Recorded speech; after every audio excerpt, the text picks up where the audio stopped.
میں تقریر ہی کے لیے دعوت دے رہا ہوں مدرسہ حاضہ کے درجہ حفظ کے طالب علم عبد الرحمن بن محمد فرمان کو کہ وہ آئے اور تقریر پیش کریں۔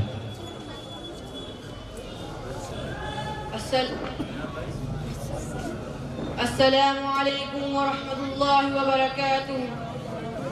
الحمد للہ رب العالمین والصلاة والسلام على رسوله المبین وعلى آله وصحبه أجمعين، أما بعد، قال الله تعالى والذين أوتوا العلم درجات، صدق الله العظیم۔ محترم حضرات، علماء کرام، معزز حاضرین، علم دین کا حاصل کرنا ہر مسلمان پر فرض ہے۔ ہر مسلمان کو اتنا علم حاصل کرنا ضروری ہے جس سے وہ حلال و حرام کی پہچان کر سکے، اپنی نماز، اپنی زکوٰۃ، اپنا روزہ اور حج کی صحیح ادائیگی کر سکے۔ مگر وہ مسلمان جس کا پہلا سبق پڑھو یعنی علم سے دیا گیا ہے، جس کے نبی نے فرمایا کہ میں معلم یعنی علم سکھانے والا بنا کر بھیجا گیا ہوں۔ افسوس جس مذہب میں علم کی اہمیت کو خوب اجاگر کیا گیا ہے، افسوس وہی قوم جن سے کوسوں دور ہے۔ کیا بچہ اور کیا جوان، ہر کسی کو علم سے گویا نفرت سی ہے، نسلیں کی نسلیں جہالت میں سفر کر رہی ہیں، مگر علم دین کا ذرا بھی شوق نہیں، جبکہ علم دین وہ علم ہے جس سے دنیا میں عزت اور رفعت ملتی ہے اور آخرت میں سرخروئی نصیب ہوتی ہے۔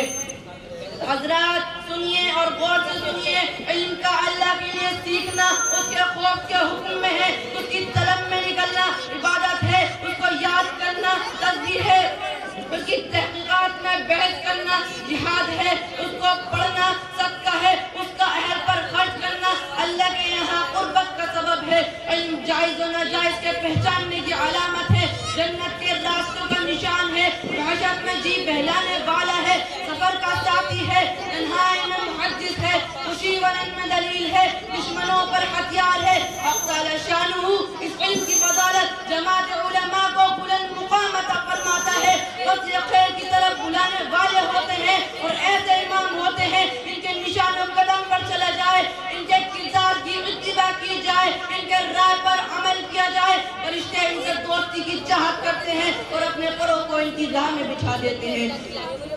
بزرگوں، علم دین سیکھنے والوں کے لیے دنیا کی ہر در و خشکی دعائیں مغفرت کرتی ہے، حتیٰ کہ سمندر کی مچھلیاں، جنگل کے درندے، چرنے والے جانور، بلوں میں رہنے والے زہریلے سانپ اور دوسرے جانور ان کے لیے دعائیں کرتے ہیں۔ اور کیوں نہ ہو، علم دلوں کی روشنی ہے، آنکھوں کا نور ہے، علم کی وجہ سے بندہ امت کے سب سے بہترین افراد تک پہنچ جاتا ہے، آخرت کی بلند مرتبہ کو حاصل کر لیتا ہے۔